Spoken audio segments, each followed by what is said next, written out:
ஜப்பானில் நிலநடுக்கம் ஏற்பட்டதை அடுத்து சுனாமி எச்சரிக்கை விடுக்கப்பட்டிருந்தது. இந்த நிலையில் சுனாமி அலைகள் தற்போது கரையை தாக்க தொடங்கியிருக்கின்றன.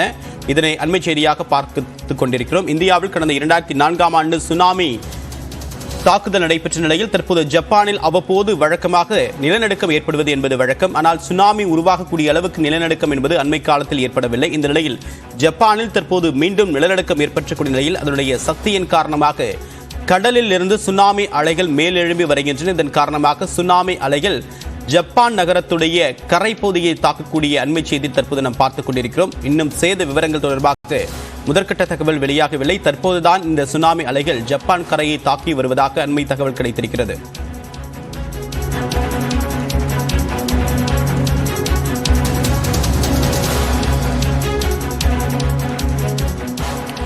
முதற்கட்டமாக 1 மீட்டர் உயரத்திற்கு ஆக்ரோஷமாக அலைகள் தாக்குகின்றன. சுனாமி தாக்குதல் தொடர்பாக தொடர்ச்சியாக சர்வதேச அமைப்புகள் இந்த சுனாமி எச்சரிக்கை விடுக்க வேண்டும் என்று ஒருமித்த குரலில் குரல் கொடுத்தன. அதன் அடிப்படையில் சுனாமி ஏற்படுவதற்கு ஒரு சில நிமிடங்களுக்கு முன்னதாகவே இந்த எச்சரிக்கை என்பது கொடுக்கப்பட்டதன் காரணமாக அந்த இடம் வெறிச்சோடி காணப்படுகிறது. விவரங்களோடு நம்முடைய செய்தியாளர் முகிலன் விவரம் என்ன? தேவா 7.4 ரிக்டர் ஸ்கேல் அளவுல இஷிகாவா அப்படிங்கிற பகுதியில் தான் இந்த ஒரு மேஜர் எர்த்குவேக் ஆனது இன்றைக்கு ஏற்பட்டது. அதைத் தொடர்ந்து அங்க இருக்கக்கூடிய அந்த வடக்கு ஜப்பான் பகுதியில் இந்த சுனாமி வார்னிங் ஆனதும் வழங்கப்பட்டது.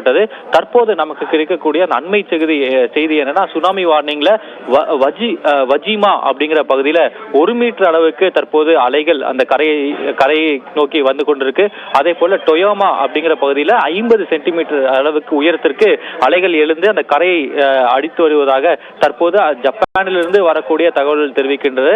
அதே போல இந்த குறிப்பாக இந்த வடக்கு ஜப்பான் பகுதியில் இருக்கக்கூடிய மக்களுக்கு உடனடியாக அந்த கரையோரங்களில் இருந்து பாதுகாப்பான இடங்களுக்கு நகரணும் அப்படிங்கிற ஒரு வார்னிங்கையும் இப்ப ஜப்பான் அரசு விட்டிருக்காங்க. நான் ஏற்கனவே சொன்னதுபடி ஒரு மேசிவ் மேக்னிடியூட்ல 7.4 ரிக்டர் ஸ்கேல்ல அந்த எர்த்குவேக் ஆனது இஷிகாவா அப்படிங்கிற பகுதியில் வந்திருக்கு.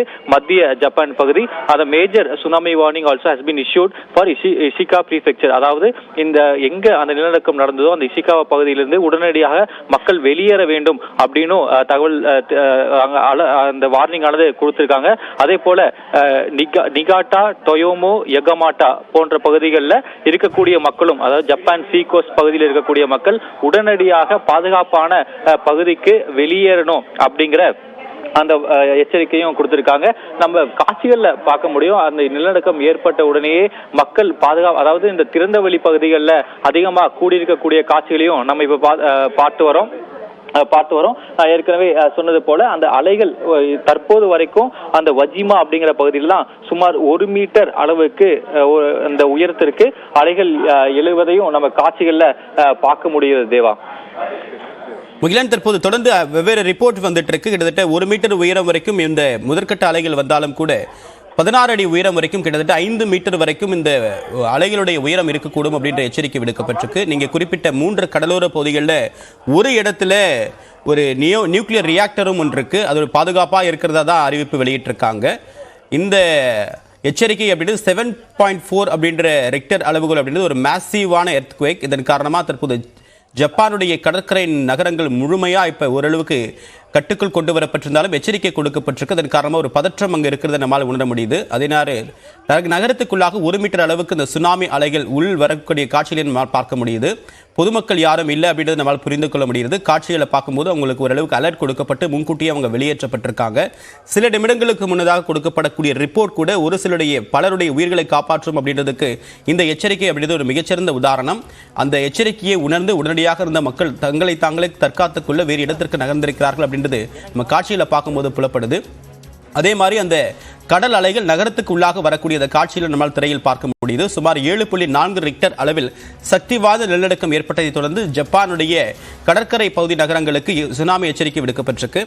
இங்க அலர்ட் எல்லாம் எப்படி இருக்கும் முகிலன்? தற்போது மற்ற நாடுகளுக்கு இந்த மாதிரி எச்சரிக்கை விடுக்கப்பட வாய்ப்பு இருக்கா?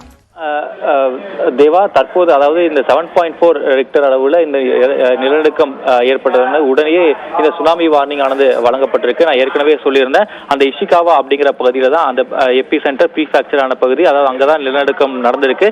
அங்க அங்கதான் அந்த மேஜர் சுனாமி வார்னிங் ஆனது கொடுக்கப்பட்டிருக்கு. அதாவது சுமார் 5 மீட்டர் அளவுக்கு அந்த இஷிகாமா பகுதியில இந்த சுனாமி அலைகள் தாக்குவதற்கான வாய்ப்பு இருப்பதாக அங்க ஜப்பான் அரசானது தெரிவிக்குது. அதே போல அந்த 5 மீட்டரிலிருந்து சுமார் 3 மீட்டர் அளவுக்கு இந்த அலைகள் உயர்ந்து இந்த கரையை தாக்கக்கூடும் அப்படிங்கறதான் இப்ப அவங்களோட ப்ரெடிக்ஷனா இருக்கு. இதனாலதான் அந்த கரை ஓரத்தில் இருக்கக்கூடிய குறிப்பாக இந்த சென்ட்ரல் ஜப்பான் பகுதியில் இருக்கக்கூடிய மக்களை வந்து பாதுகாப்பான இடத்துக்கு செல்லுமாறு அந்த அரசானது எச்சரிக்கை விடுத்திருக்கு. நம்ம காட்சிகள்லயும் பார்க்க முடியும். நம்ம அந்த அலைகள் அந்த முன்னேறி செல்வக்கூடிய அந்த காட்சிகளையும் நம்ம தற்போது பார்த்துட்டு இருக்கோம் தேவா. தற்போது வரைக்கும் ஒரு ஃபர்ஸ்ட் 7.4ல ஒரு நிலநடுக்கம் வருது. அதைத் தொடர்ந்து சுமார் 6 ரிக்டர் அளவுல செகண்ட் ஒரு எர்த்குவேக்கும் வருது. இதனாலதான் இந்த சுனாமியானது ட்ரிகர் ஆகி பல்வேறு பகுதிகளில் இந்த சுனாமி அந்த அலைகளானது சுமார் 1 மீட்டர் அளவுக்கு உயர்ந்திருக்கு. இன்னும் பல இடங்கள்ல 5 மீட்டர்ல இருந்து 3 மீட்டர் அளவுக்கு அலைகள் உயரக்கூடும் என்ற ஒரு எச்சரிக்கையும் விடுக்கப்பட்டிருக்கு. முகிலன், இப்ப ஜப்பானுடைய கடற்கரை பகுதிகளில் அந்த கடல் பகுதியிலிருந்து மற்ற நாடுகளும் நிறைய இருக்கு. தைவான், பிலிப்பைன்ஸ் இந்த மாதிரியான நாடுகள் இருக்கு. ஜப்பானுக்கு மட்டும்தான் இந்த சுனாமி எச்சரிக்கையா? அதை மற்ற நாடுகளுக்கு தைவான், பிலிப்பைன்ஸ், ரஷ்யாவுடைய ஒரு சில பகுதிகளுக்கும் இந்த கடற்கரை எல்லையை பயந்துக்கிறாங்க. ஸோ அவங்களுக்கு ஏதாவது அலர்ட் கொடுக்கப்பட்டிருக்கா? கண்டிப்பாக தேவா. அதாவது நீங்க சொன்ன மாதிரி அந்த ஆக்சிஸ்ல இருக்கக்கூடிய மற்ற நாடுகளுக்கும் இந்த சுனாமி வார்னிங் ஆனது வழங்கப்படும். ஆனா தற்போது ஜப்பானுக்கு தான் இந்த சுனாமி வார்னிங் ஆனது விடுக்கப்பட்டிருக்கிறது. நம்ம ஏற்கனவே சொல்லியிருந்தோம், அந்த வஜிமா பகுதியில 1 மீட்டர் அளவுக்கு அலைகள் தாக்குவதாகவும், அதே போல டொயோமா அப்படிங்கிற பகுதியில் 80 சென்டிமீட்டராக உயர்ந்திருக்கு. அதே போல இப்ப இன்னொரு பகுதியிலையும் இந்த சுனாமி அலைகள் தற்போது இந்த கரையை அதாவது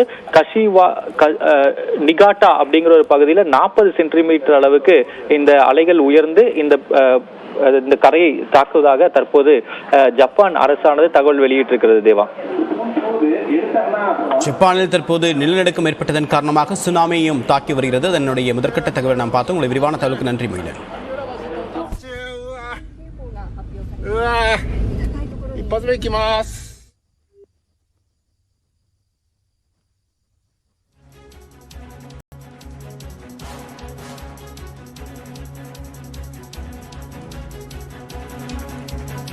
ஜப்பானில் நிலநடுக்கம் ஏற்பட்டதை அடுத்து சுனாமி எச்சரிக்கை விடுக்கப்பட்டிருக்கிறது. தற்போது சுனாமி அலைகள் நகரத்தை தாக்க தொடங்கியிருக்கின்றன.